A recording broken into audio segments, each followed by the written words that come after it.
E Rosh Hashanah é um momento de reflexão. É o momento onde nós paramos e refletimos o porquê muitas das vezes a vida pode ser cruel conosco. Às vezes a vida pode nos trazer e nos fazer peças na nossa vida, na nossa casa, na nossa saúde. E nós precisamos parar para refletir. A Bíblia diz que todas as coisas acontecem com um propósito de Deus. E eu preciso saber qual é o propósito de Deus aqui na terra. Eu preciso saber por que Deus me tirou da vida que eu vivia antes e me colocou no reino dele. Qual é o propósito com isso? Por que Cristo derramou o seu sangue na cruz do Calvário? Para que ele fez isso? E é necessário que nós valorizemos esse sacrifício de tal forma que aqueles que nós convivemos, aqueles que nós conhecemos, aqueles que fazem parte da nossa rotina diária, vejam o quanto nós somos tocados, mudados, transformados pela mensagem do Evangelho. Porque se assim não for, não houve mudança, não houve convertimento, houve convencimento. E nesta noite nós queremos falar de algo que se chama arrependimento.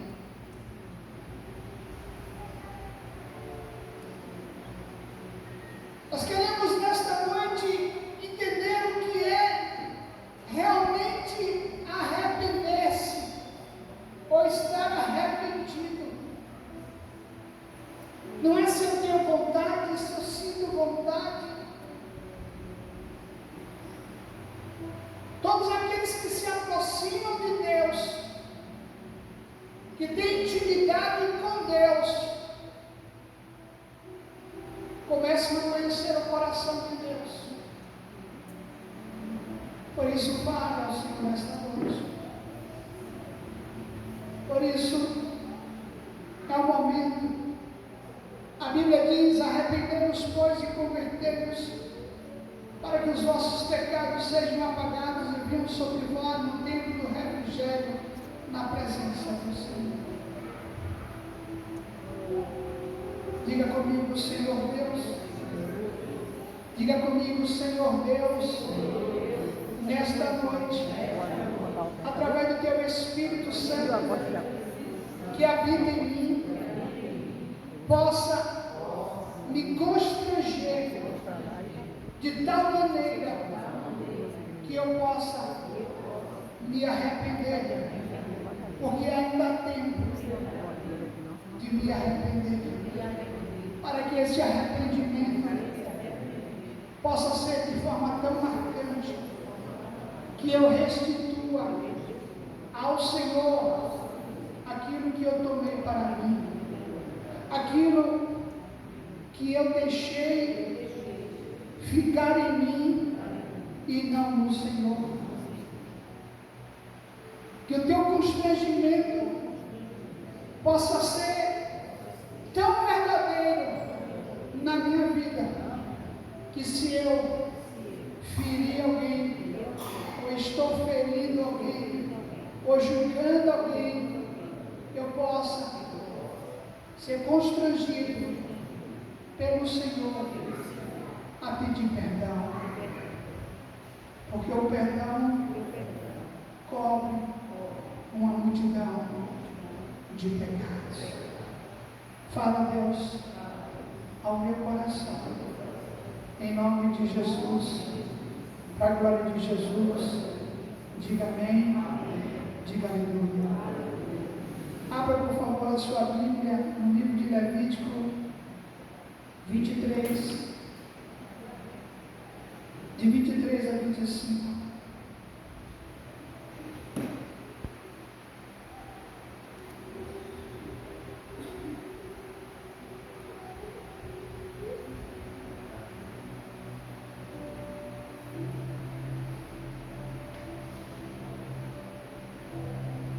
Levítico 23, de 23 a 25 diz assim: Disse mais o Senhor a Moisés: Moisés, fala aos filhos de Israel, dizendo: no mês sétimo, ao primeiro do mês, tem descanso solene, memorial sim, com sonidos de trombeta santa, haverá a minha santa convocação.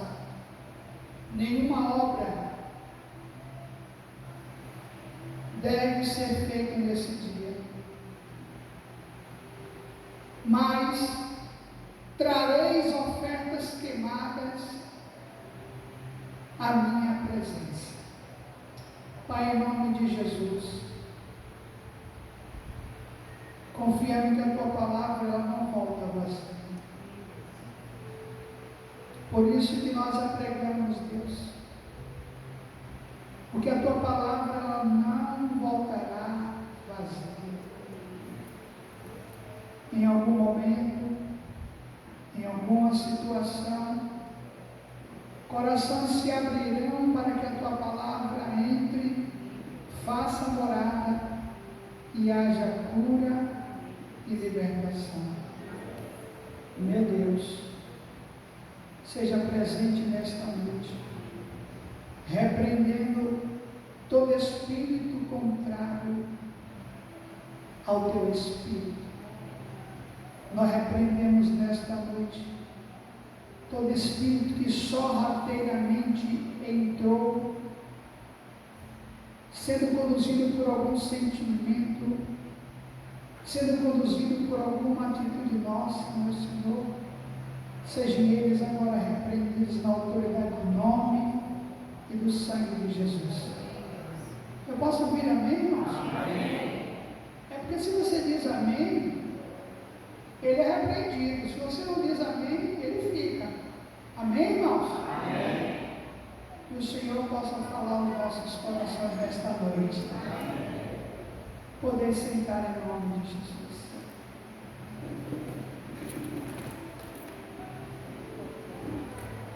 Queridos, ou melhor dizendo, irmãos, assim como Deus revela sobre as festas anuais, a festa de Rosh Hashanah, que significa cabeça do ano, ou ano novo, que antecede os 10 dias para a festa de Yom Kippur. Precisamos sim pedir a Deus que faça uma renovação na nossa mente e no nosso entendimento, porque a nossa cultura, seja ela passada pelos nossos pais, seja ela uma cultura que nós participávamos, ou alguns até participam ainda, no passado, ou alguns no presente,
festa bíblica.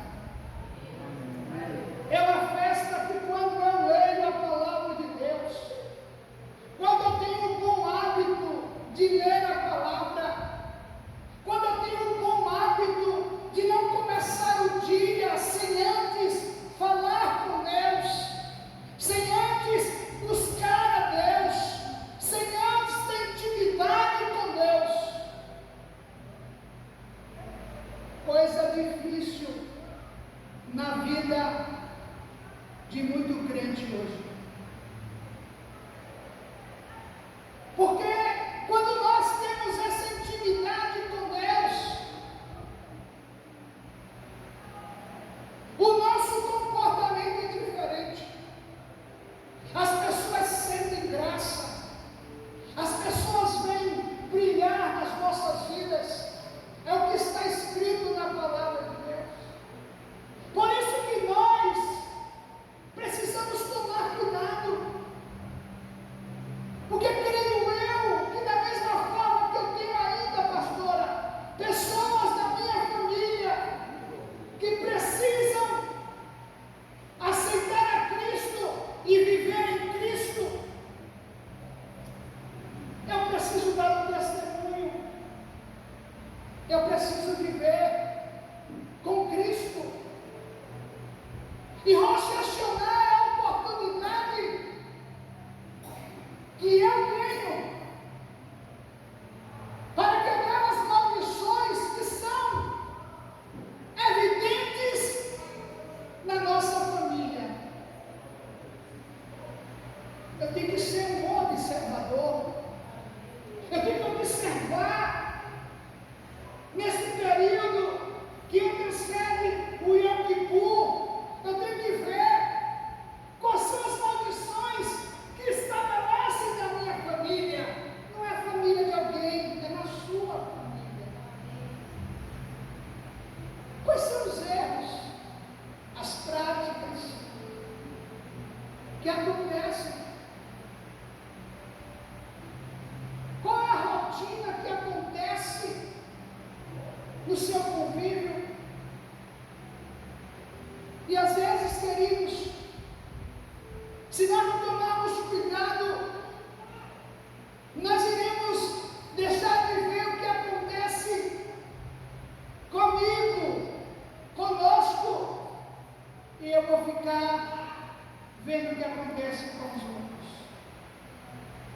A Bíblia diz que cada um dará conta de si mesmo a Deus.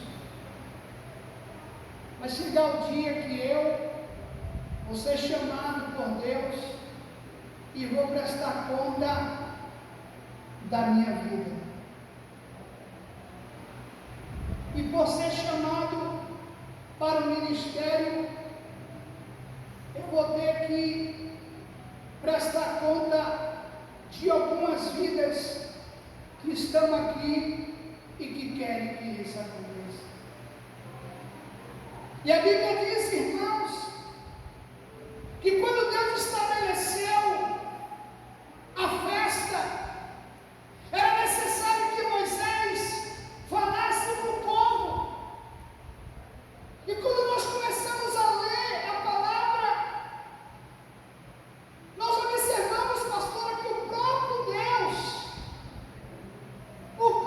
Deus usava o termo da antropopatia. A Bíblia diz que Deus se arrependeu de ter feito o que, irmãos? O homem. Se você nunca leu, é por isso que você fica abismado, abismada. A Bíblia diz que Deus se arrependeu em ter feito a mim e a você. Aquilo que era para que Deus nos disse como coroação divina dele, aqueles que eram para que Deus olhasse nos céus e os anjos dessem glória ao Senhor, a Bíblia diz que Deus se arrependeu de ter feito a mim.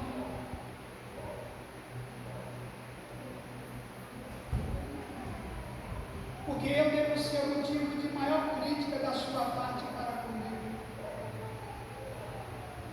Eu devo ser o motivo de você falar tanto o meu nome, de você mencionar tanto a minha vida. Então Deus se arrependeu de mim, de ter me feito. Porque não dizer maldito o dia que Dona Elisa teve Ulisses. Não é assim que Jó fala: maldito o dia que eu fui concebido. E o interessante, sabe quem é que vai julgar os anjos? Você, meu irmão. É o que a Bíblia diz. Que nós é que iremos julgar aos anjos. Está aí para mim, para nós pararmos para pensar que Moisés, quando subir ao monte Moriá para falar com Deus, teve uma conversa séria com Deus. Moisés ouviu Deus. Moisés foi tão tocado por Deus que ele trouxe do monte as marcas do Senhor. Tem muito crente que não tem marca nenhuma.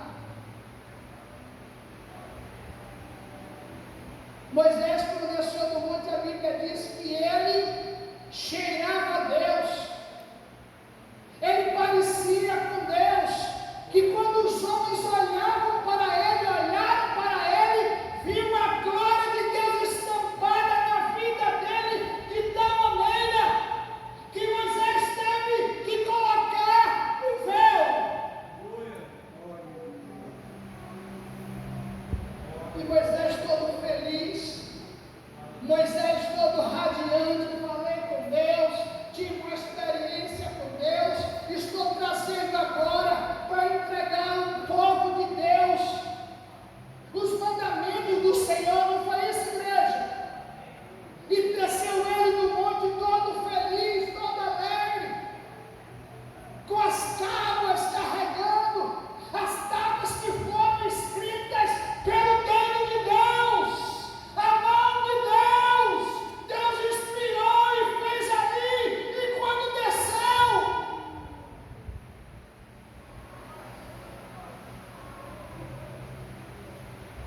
Moisés se decepcionou, irmãos. A decepção de Moisés foi tão grande que a experiência que ele teve com Deus não foi tão válida para ele naquele instante. E sabe o que é que ele fez? A Bíblia diz que Moisés se irou, e ele fez o que com as tábuas? Fez o que? Ele quebrou as tábuas.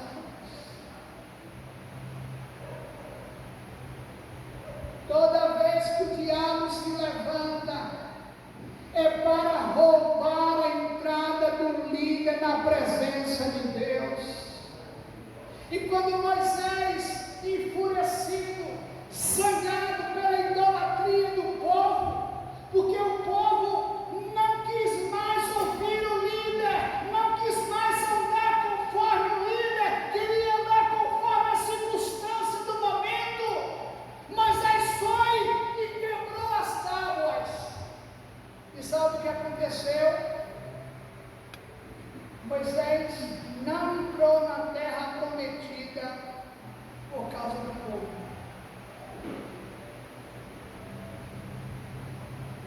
Cabe a mim refletir.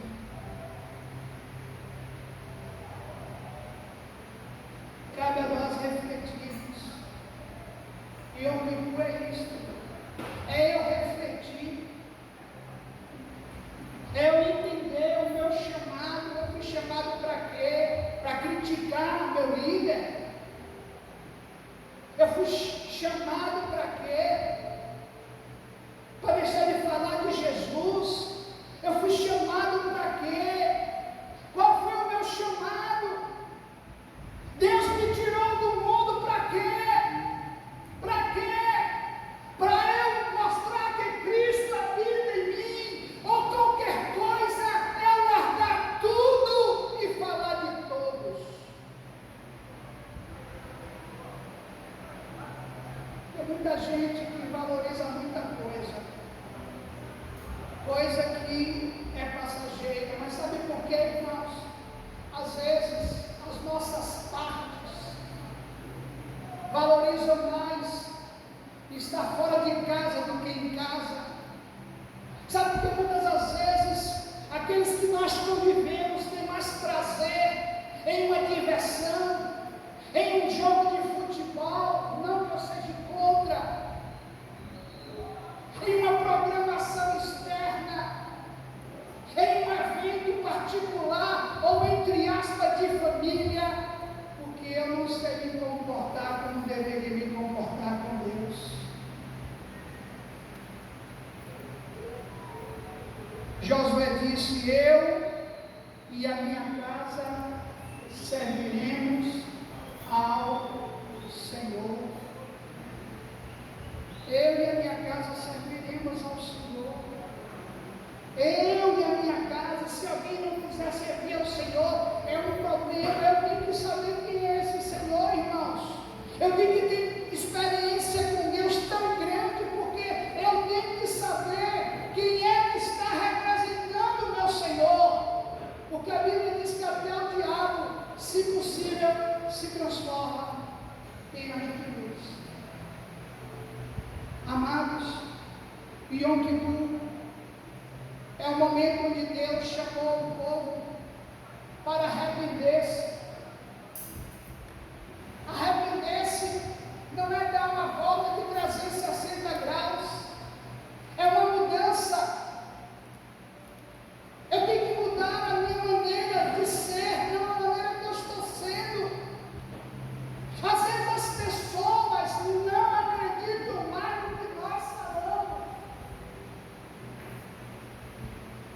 porque nós prometemos e não cumprimos aquilo que nós prometemos, seja a marido, seja a esposa, seja filhos, seja pastor, seja pastora, seja ovelha, seja quem for. As pessoas não mais acreditam na gente. Sabe por quê, irmãos? Porque nós nos atropelamos com a nossa maneira de falar no momento da promessa, mas o nosso comportamento é diferente.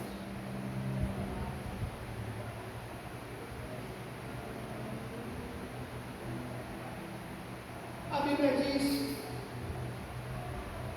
que Jesus, o nosso comprador verdadeiro, ele disse em 1 de João 8,10, se dissermos que não temos pecado através de João, se dissermos que não temos pecado nenhum a nós mesmos, nos enganamos, e a verdade não está em nós. Se confessarmos os nossos pecados, Ele é fiel e justo para nos perdoar os pecados e nos purificar de toda injustiça.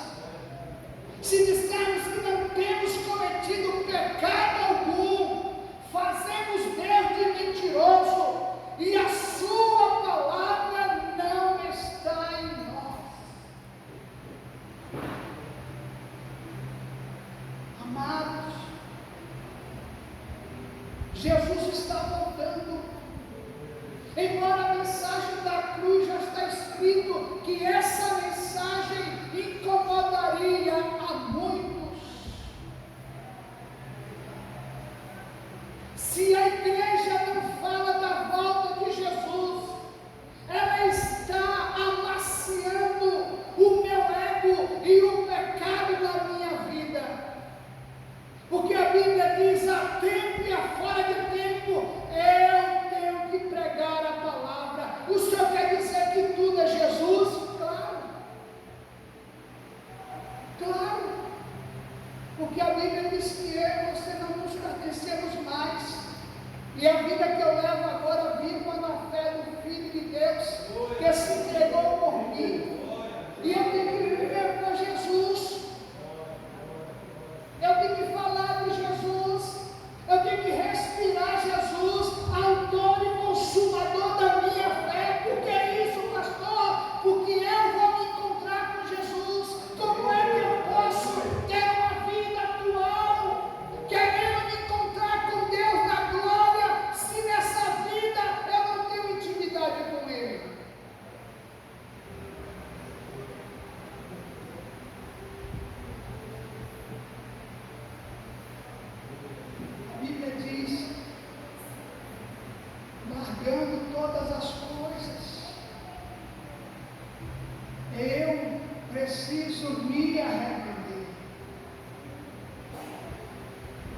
Eu preciso me arrepender. A Bíblia diz que cada um é chamado da maneira que está, mas isso não quer dizer que vai continuar sendo quem é.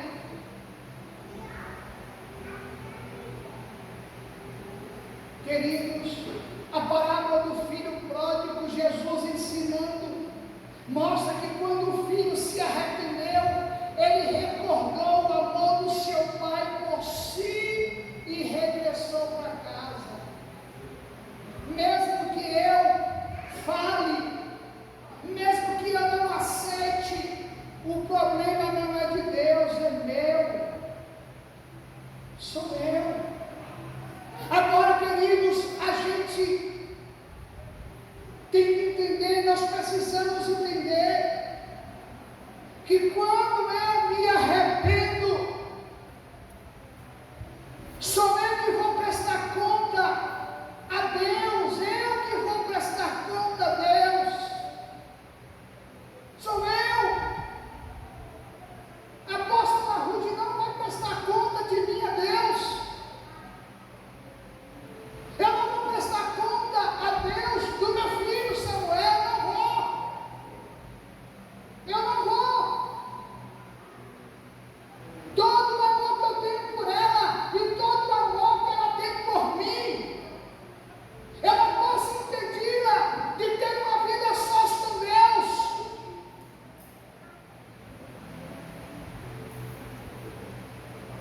Eu não posso ser pedra de tropeço na vida de ninguém.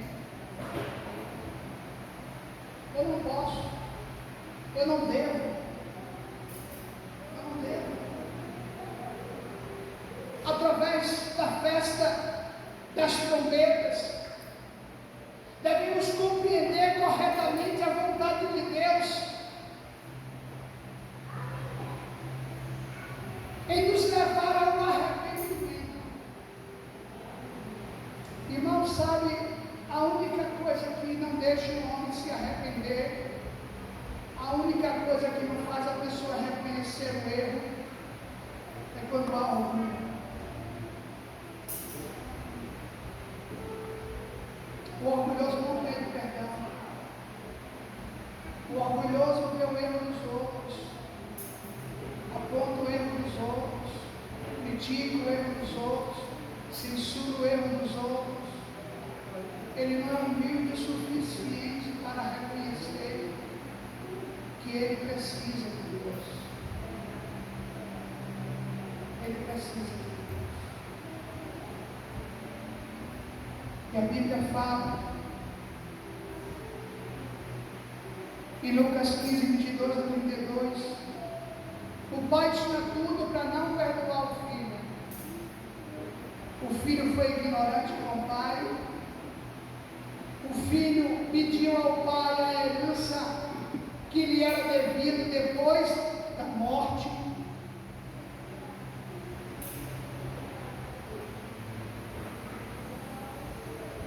O pai poderia muito bem não perdoá-lo, mas quando a Bíblia diz que o filho se arrependeu, o filho teve a consciência, a Bíblia diz, poxa, até os jornaleiros do meu pai, os criados do meu pai, comem melhor do que eu, vivem melhor do que eu, está em uma situação melhor do que a minha. Eu estou aqui, vou voltar correndo para meu pai e vou dizer meu pai, se unicamente ele me perdoar e me aceitar como um trabalhador dele, para mim está bom demais. A Bíblia diz que aquele jovem correu para os braços do pai, e quando pediu perdão ao pai, o pai disse, através das suas ações,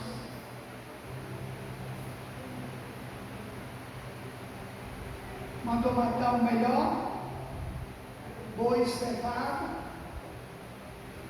colocou as suas vestes nos ombros e mandou vestir o filho, pegou o seu anel, que quer dizer propriedade de geração, colocou no seu dedo e abraçou o filho e perdoou. Toda vez, irmãos, que nós nos arrependemos, toda vez que nós voltamos para Deus, toda vez que nós começamos a fazer aquilo que é certo, o diabo se levanta. A Bíblia diz que o diabo se levantou usando o próprio irmão, não foi isso? O próprio irmão dele, o próprio filho se levantou e disse: como é que pode? Eu há tanto tempo lhe sirvo, e esse aí que estava no pecado, esse aí que fazia isso, esse que fazia aquilo, agora volta, o Senhor o aceita, o Senhor coloca ele em posição de honra. Aí o pai disse para ele: você sempre teve tudo que é meu é teu, mas esse meu filho estava perdido e foi.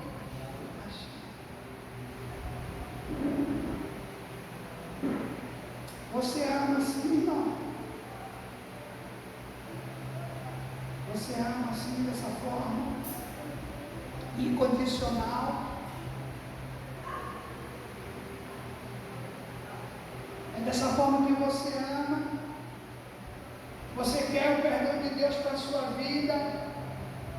Ou você não consegue perdoar os outros? Me permite usar a palavra, ou até mesmo você não consegue me perdoar.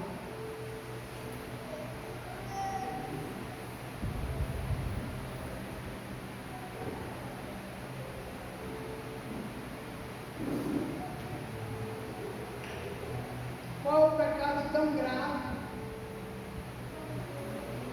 que esse que nos fala é tão ruim que você não consegue nem me dar uma boa noite?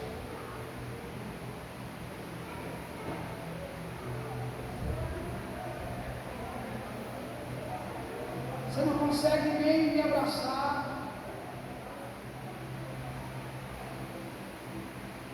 Que pecado é esse? Mesmo que tivesse cometido uma multidão de pecados, a Bíblia diz que o amor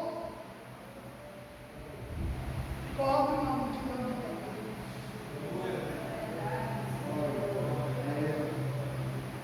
Que amor é esse que nós estamos pregando? Que amor é esse que nós estamos vivendo?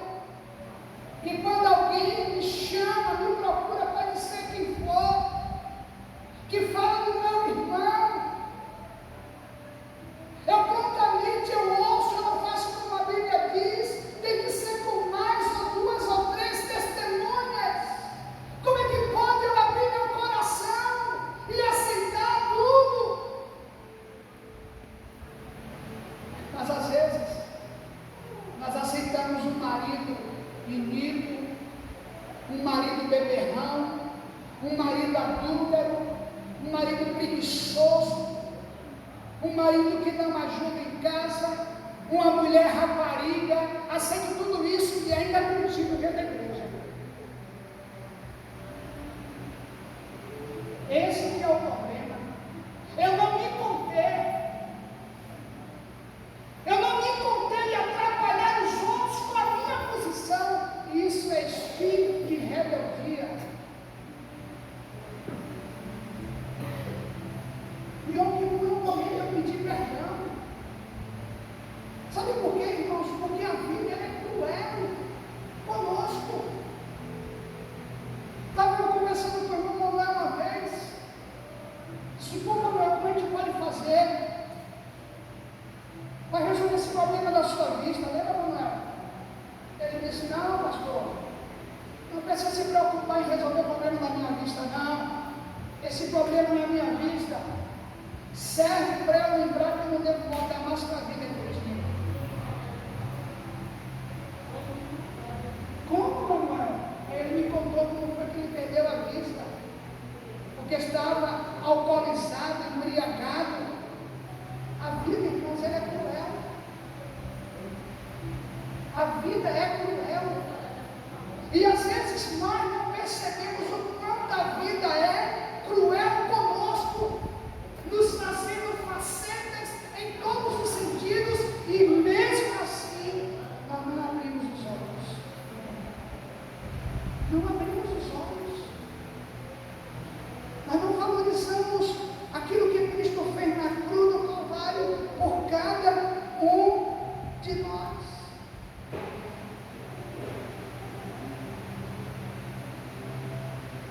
Vocês lembram a história que uma vez eu contei para vocês de um homem,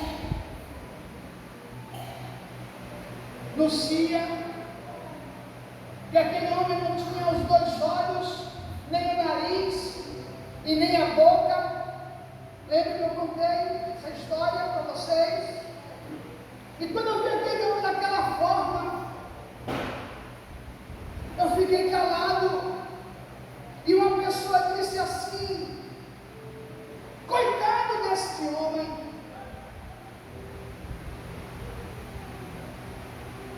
Aí alguém disse: não diga coitado. Por isso que eu me lembro, minha saudosa sogra, que assim, quando você vê uma catástrofe acontecendo com alguém, nunca diz se foi pouco ou coitado. Deus sabe todas as coisas.